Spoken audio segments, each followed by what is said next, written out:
Hey guys, welcome back to Critter Corner 1. I'm sure that you can tell by looking at my thumbnail that this video actually is about that dog in the thumbnail.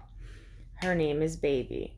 I'm not sure how many of y'all are watching from Tioga County, Pennsylvania, but I was on my way back from Big Falls with my friend Christina, and we were driving down the dirt road, and we see this dog come out of the woods walking super slow, very, very sad, looking disoriented, didn't know where she was going. So, anyone who knows me on a good day knows I have anxiety. When it comes to animals, my anxiety skyrockets. So, I had Christina stop about 30 feet away from the dog, and I got out of the car. I walked over to assess the situation, and I realized that Baby really needed to go to the hospital. She was really in bad shape. So I picked her up without thinking that maybe I should ask my friend Christina about it. I jumped in Christina's truck with the dog. I said, "You have to take us to the vet right now." And Christina looked at the dog, realized it was very serious, and she drove us to the vet. Well, once we get there, we end up running into a bunch of questions. Where we find the dog? How long have we had the dog in our possession? Whose dog is this? Is it ours? No, it's not. We just found her.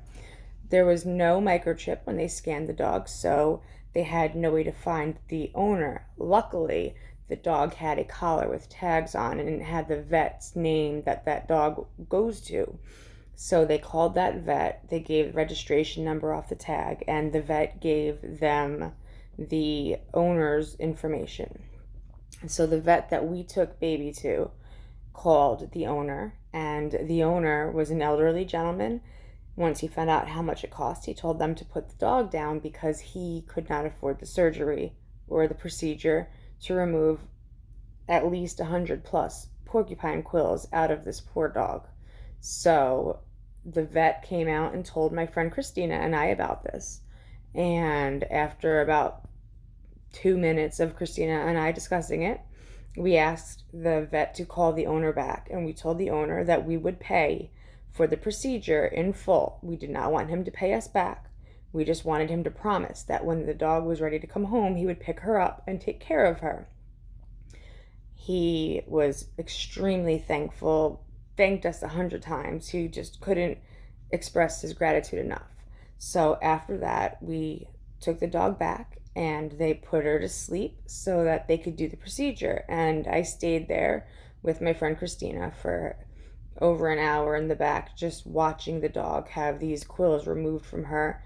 And I mean, they were straight through her tongue, they were in her eyelids, they were through her ears, they were in places that I just can't imagine. That poor dog couldn't shut her mouth all the way because the quills were so long, and they were going through her tongue, and she was just walking around with her mouth open and her tongue hanging out. So I was extremely thankful that I was able to do that for the owner and help that poor dog. Um, the next day, the vet did call and tell us that the owner picked her up and that she was in pretty good health and everything was all right.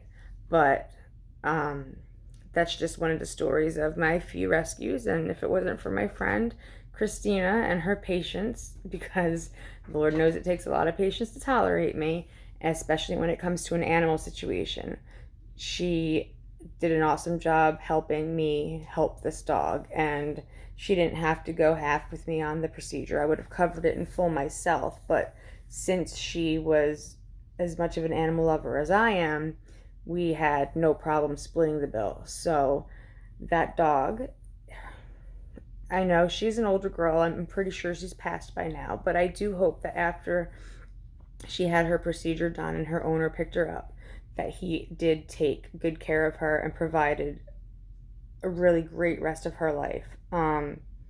So I just wanted to tell that story about Baby, the little dog that got attacked by a porcupine. And like I said, that was in Tioga County, Pennsylvania, and we were just driving home from Big Falls. Spent a couple hours jumping off cliffs into the water, and on the way home, we just randomly found a dog. I mean, how often does that happen?